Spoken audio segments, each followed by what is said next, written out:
지금 정도 아니면 한두 시간 있다가 오늘이 폐막식이죠. 그죠? 거기 지금 아마 조금 있으면 폐막식 할 거예요. 밤 9시. 11일 밤 9시에 폐막식 하는데, 그동안 올림픽이 있어서 금메달 소식에 따라 나라마다 희비가 깔리는 아주 뜨거운 여름밤을 이렇게 보냈습니다. 한국이 세계 7등 한다 이러니까 어떤 분은 막 감격해서 그 작은 나라가 어떻게 저럴 수 있냐 하는데, 어젯밤에 8등으로 내려갔어요. 한 개 차이로. 그래도 대단한 거예요. 그죠? 엄청난 거예요.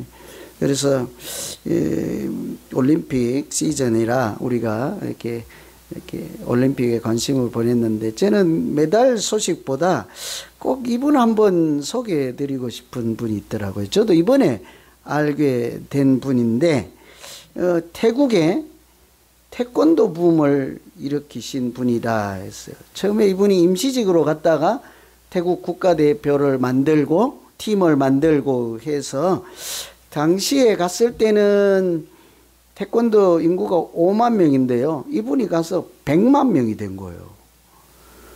여러분 아시는 대로 남자분들은 아시지만 태국 하면 무에타이라고 해서 유명한 자기들 전통 그게 있어요. 킥복싱 같은 그런 게 있는데, 자기들의 전통 굉장히 그 긍지가 대단하거든요. 무에타이에 대해서. 태국 무에타이의 나라 이런 정도로 할 수 있는데, 어떻게 이분이 가서 태권도 붐을 일으켰을까? 거의 보니까요, 한국의 축구 그러면 히딩크가 아주 전설적이잖아요. 이분은 그 태국의 히딩크 같은 존재라, 국가 훈장도 받고 연예인 수준이에요. 이제 어디 가든지 뭐 전 국민이 알아보고 사인해달라고 난리요, 난리. 왜 그런 거 하니? 이게 메달 우리가 8등 정도 하는 게 몇 개면 8등 할 것 같아요? 7등? 10개 정도밖에 안 돼. 메달, 금메달 13개. 하나 밀려가지고 14개한테 밀렸잖아요. 그래서 메달 한 개 따기가 그렇게 어려워요. 그런데 태국이 올림픽 가서 메달을 못 따다가요, 이분이 가서 첫 번째 금메달을 따게 한 사람이에요. 얼마나 대단하겠어요? 그것뿐만 아니고, 그래서 이 태권도 금메달 딴 그 선수가 금메달 땄으니까 은퇴하겠다고 그만둔 애를 다시 잡아다가 올해 또 출전시켜서 또 메달을 땄네요. 금메달. 2년 연속. 그래서 태국이 완전히 축제 분위기야. 난리요, 난리. 제가 사실은 메달 소식을 전하거나 태국을 이야기하려는 게 아니고, 이 선수가 자기를 지도했던 그 스승한테, 감독님한테 금메달을 따고 나서 온 세계가 다 보는 생방송, 생중계할 때요, 그 가서 큰절을 넙죽하는 거예요. 그게 금메달보다도 온 세계에 울림이 된 거예요. 야, 저것이 뭘까? 저것이 한국 태권도의 힘이다. 태국은 태국 문화가 있고 한국은 한국 문화가 있잖아요. 웬만해서 큰절 올리고 이런 문화가 아니란 말이에요. 외국인이. 그것도 태권도를 통해서 절도를 배우고 예절을 배워서 저런 힘이 있구나. 그것이 요즘 여러분 어떻습니까? 학교에 가면 선생님도 제자들로부터 학생들로부터 우리 존경을 받거나 이렇게 권위를 인정받거나 이런 것이 없잖아요. 그런데 태권도 스승한테 존경과 감사를 표현하고 그 권위 앞에 순종하는 이런 것들이 많은 요즘 그렇지 않은 세상에 큰 울림을 준 거예요. 사실 태국의 태권도 인구가 많이 늘어난 것은 메달을 따기 위한 것도 아니고, 무술을 배워서 뭐 자기 보호 방어 이런 수준이 아니고, 그 어릴 때부터 태권도를 통해서 예의 범절을 배우고 사람이 되어가는 이런 것을 보고 이게 다르다는 거죠. 그래서 사람들이 열광을 한다는 얘기를 들었습니다. 오늘 제가 이런 말씀을 드리는 것은, 오늘 본문에 나오는 주제가 뭐예요? 권위에 대한 말씀이에요. 권위. 예수님께서 복음을 전하고 성전에 가서 말씀을 전할 때 사람들이, 저건 특히 이상한 일이다. 하나님이 또 하나님만 하실 수 있는 일이다. 직감적으로 느끼면서도 예수님의 권위를 인정하지 않는 거예요. 그래서 그냥 저거는 한번 우연일 거야, 아니면 귀신이 속임수로 저렇게 할 거야, 이런 정도로만 얘기하고, 어떤 사람들은 당신이 무슨 권위로 무슨 자격으로 누가 보내서 누구의 허락을 받고 이런 일을 합니까 하고 따지고 묻는 거예요. 그래서 한바탕 소동이 일어나는 거예요. 그래서 예수님께 권위가 무엇이냐 하고 따지는 이런 것을 보고 믿음이란 과연 뭘까, 이런 생각을 참 많이 하게 된 거예요. 예수님 앞에 와서도, 하나님 앞에 와서도 당신 누구요 하고 따진다는 얘기죠. 그런 믿음 생활이 과연 제대로 될 수 있을까? 예수님의 권위, 하나님의 권위와 생각할 때 믿음이란, 건강한 믿음이란 무엇이고 하나님이 기뻐하시는 믿음은 어떤 것일까? 이런 고민을 참 많이 하게 돼요. 첫째는 권위에 대해서 순종하는 믿음, 그것이 하나님이 기뻐하는 믿음이죠. 28절에 보면 무슨 권위로 이런 일을 하느냐, 누가 이런 일을 할 수 있는 권위를 주었느냐 하고 따지잖아요. 예수님께 당신 무슨 자격이 있어 하고 이제 딴지를 걸잖아요. 그 질문하는 사람들이 누굽니까? 시비 거는 사람들이 대제사장들, 서기관들, 바리새인들, 백성들의 장로들, 한마디로 하면 뭡니까?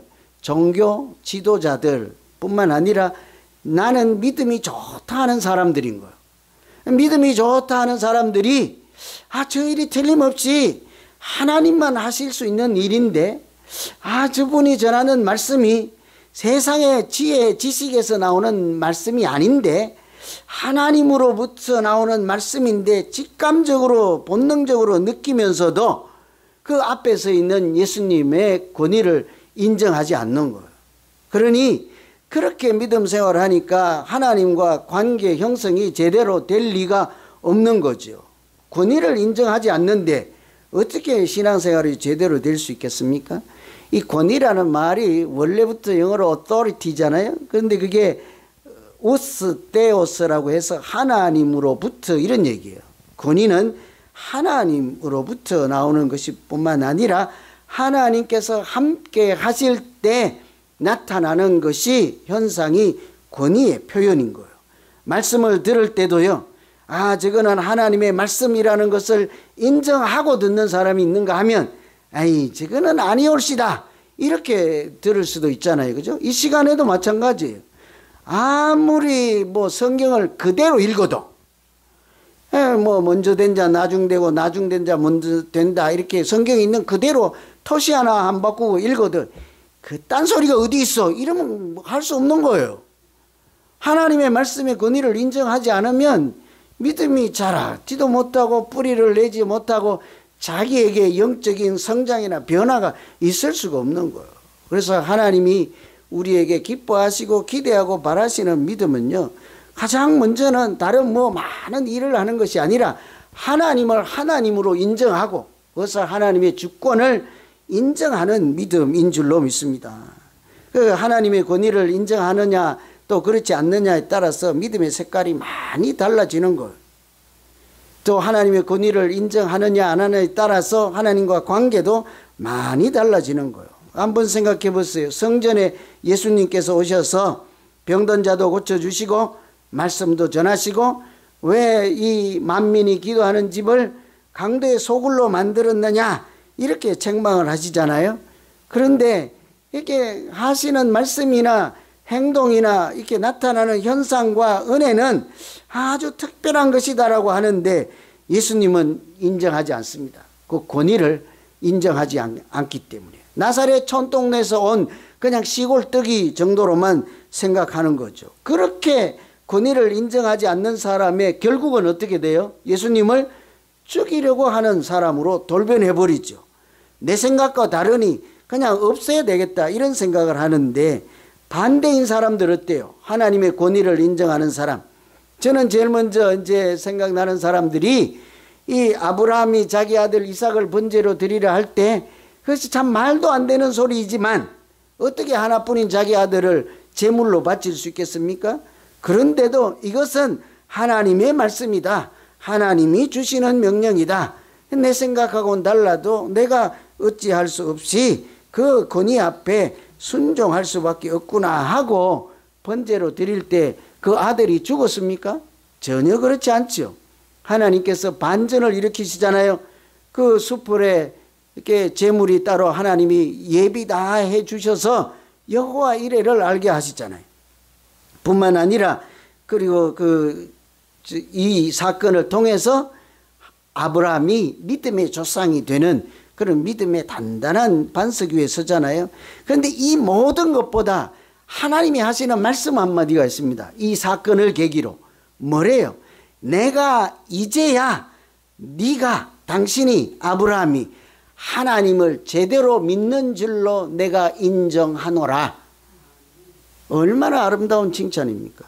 하나님으로부터 이런 얘기를 듣 그대로 하면 이제야 네가 하나님을 경외하는 줄로 아노라 이런 얘기죠. 그러니까 그 권위를 인정하고 순종할 때 하나님이 그 믿음을 귀하게 보신다고요. 그래서 우리가 무엇을 하든지 간에 가장 먼저는 하나님 권위를 인정하고 그 권위 앞에 순종할 때 하나님은 우리를 그때부터 은혜의 바다에 한 걸음씩 한 걸음씩 나아갈 수 있게 하는 거예요. 무슨 일을 하든지 크든지 작든지 무슨 일이든지 그 일을 보고 이거는 하나님이 하시는 일이야 인정하고 받아들이는 순간부터 믿음 생활의 은혜가 찾아오기 시작하는 거예요. 여러분 어떤 일들 중에 이것은 하나님이 주시는 말씀입니다. 아멘 하시고 또 이것은 하나님이 하시는 일입니다 하고 순종하는 그런 일들이 좀 있습니까? 신앙생활 하는 동안은요 그런 일들을 많이 만나야 돼요. 이번에 선교 가신 분들 중에 열심히 땀만 흘리고 그냥 노동만 하다 왔잖아요. 그죠? 이 남자들은 칠할 수 있는 시간도 없으니까 그냥 만들고 뭐 하고 이런 것만 하다 보니까 칠은 여성분들이 다 하게 되잖아요. 그냥 아무 생각 없이 열심히 그냥 노동자처럼 일만 하고 왔다. 이럴 수도 있는가 하면 어때요? 그런 일을 하는 순간순간 하나님이 주시는 은혜를 목도하고 하나님이 주시는 역사하시는 일들을 보고 그 상실한 마음을 가진 사람들이 하나님께 나와서 다시 살아볼 용기를 내는 우리가 있잖아요. 조금만 정신 차리면 보이는 그런 일들을 바라보며 연약한 우리를 통해서 하나님이 일하시는구나. 이곳에 하나님이 계시는구나 하고 그렇게 선교를 하고 오시는 분들도 틀림없이 있을 줄로 믿습니다. 우리 신앙생활이 그런 거예요. 그냥 무덤덤하게 하나님 없이도 신앙생활을 할 수 있는가 하면 크고 작은 모든 일에 하나님이 여기 계시고 하나님이 나를 인도하시고 하나님이 주시는 말씀이니 무게를 가지고 경청할 때마다 하나님은 우리의 믿음을 귀하게 보시고 내가 이제야 네가 하나님을 제대로 경외하는 줄로 인정하노라 하는 우리 모두의 믿음이 되기를 간절히 기원합니다. 두 번째는요, 우리에게 하나님이 권위를 인정하기도 하는데 그 권위를 우리에게도 주시잖아요. 그러면 그 권위를 어떻게 해야 되겠습니까? 우리 믿음 생활 가운데 그것을 잘 사용할 줄 아는 믿음인 거예요. 하나님이 주시는 은혜든지 하나님이 주시는 권세로 표현하든지 능력으로 표현하든지 말씀으로 표현하든지 간에 하나님이 내게 주신 것을 잘 사용할 줄 아는 믿음, 그것이 하나님이 기뻐하시는 믿음인 줄로 믿습니다. 31절에 보면 그들 중에 누가 아버지 뜻대로 하였느냐 이르되 둘째 아들이니이다. 예수께서 그들에게 이르시되 내가 진실로 너희에게 이르노니 세리와 장녀들이 너희보다 먼저 하나님 나라에 들어가리라. 그렇게 말씀하시잖아요. 어떤 아버지에게 아들 둘이 있었는데 그 아들들에게 오늘은 포도원에 가서 일하라고 했더니 큰아들한테 먼저 얘기를 했습니다. 큰아들 대답이 뭐예요? 아들아 오늘은 포도원에 가서 일하라 했더니 큰아들 뭐래요? 알았습니다. 그리고는 실제로는 어떻게 해요? 안 간 거예요. 그래서 둘째 아들한테서 아들아 오늘은 포도밭에 가서 일하라 했더니 둘째 아들은 뭐래요? 싫어요. 형도 안 가는데 내가 왜 가요? 안 가요.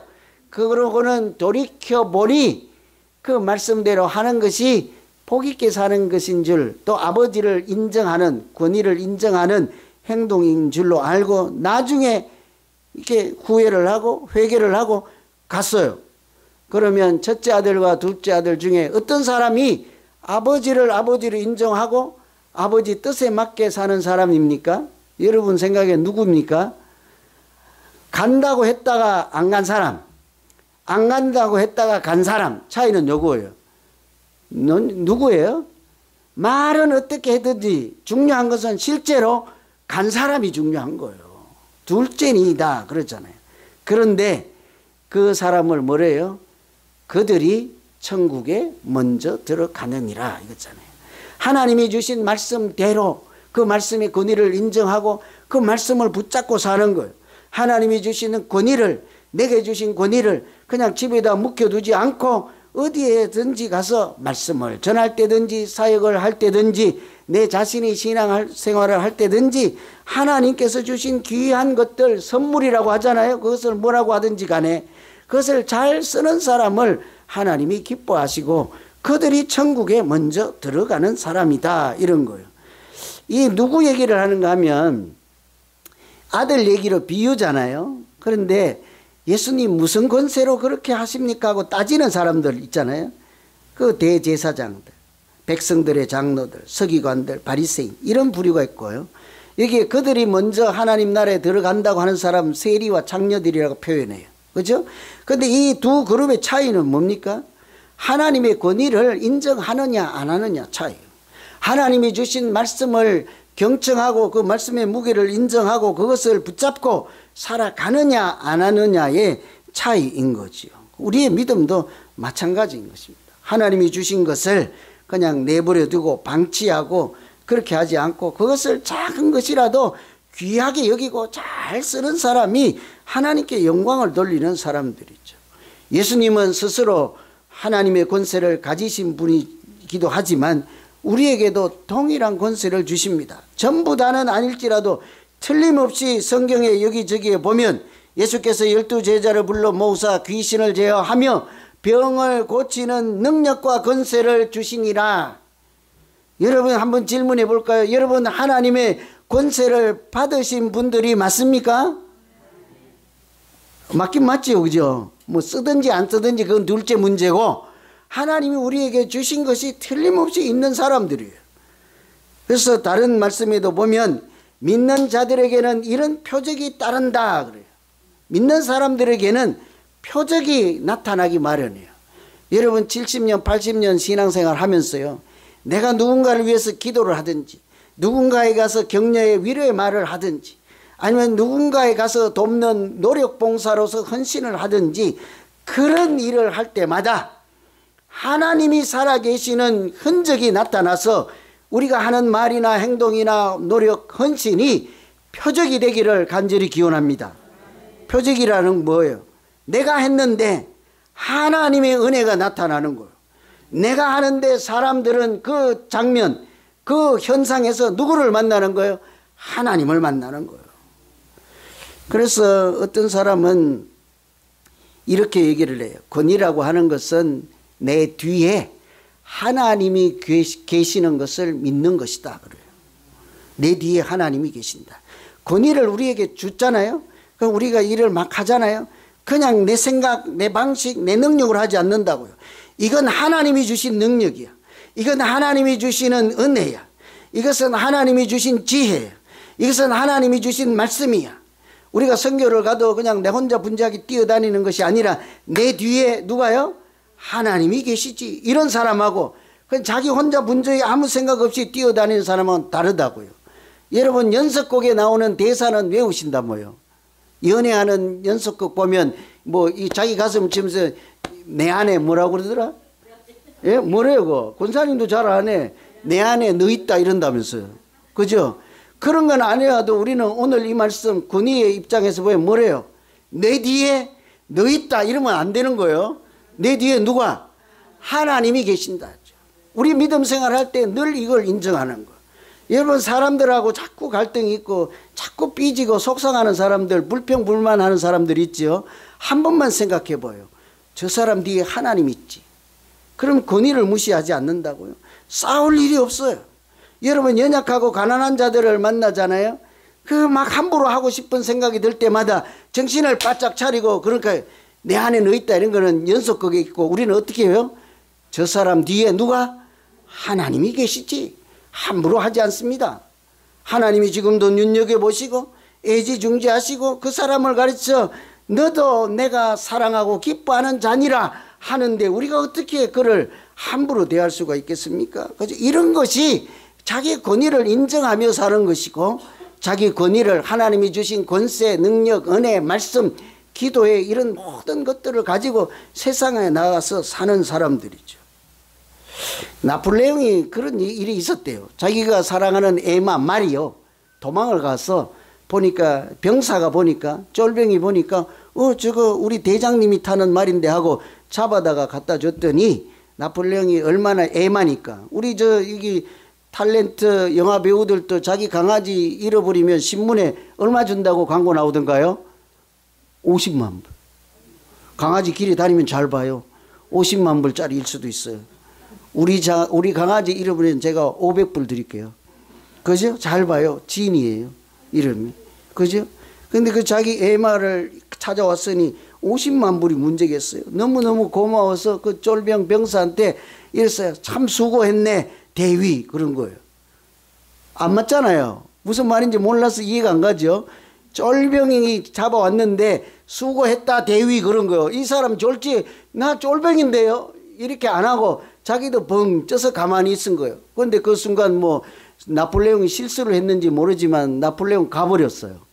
그리고 이 사람이 가만 생각하니까 나를 보고 대위라고 했단 말이지. 이건 진짜일 거야. 황제가 헛소리는 하지 않을 거 아니야. 그리고는 인사과장을 찾아간 거예요. 뭐라고요? 조금 전에 황제가 나를 보고 대위라고 했어. 선포했으니 임명장을 주시오.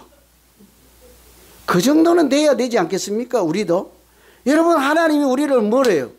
빛의 사자들이라고 하잖아요. 하나님의 군사들이라고 하잖아요. 하나님 나라를 이어받을 상속자라고 하잖아요. 하나님의 자녀라고 거룩한 이름을 주셨잖아요.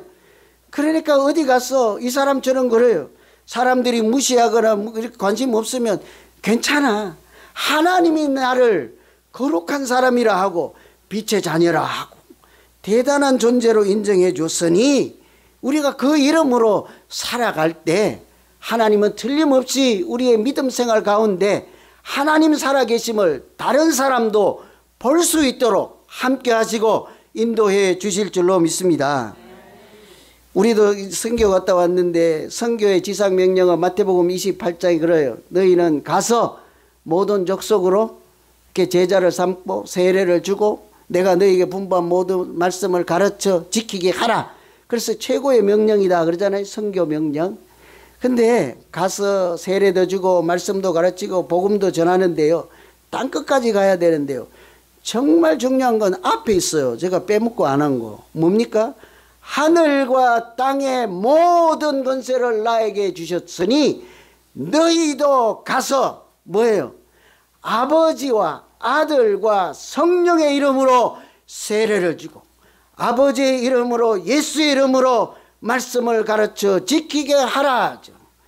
선교란 우리의 믿음 생활이란 뭡니까? 내 혼자서 하는 것이 아니라 나에게 주신 권세인 예수 이름으로 하나님의 이름으로 살아가는 그 자체가 믿음으로 사는 것이요 복음을 전하는 하나님의 사역이 되게 하실 줄로 믿습니다.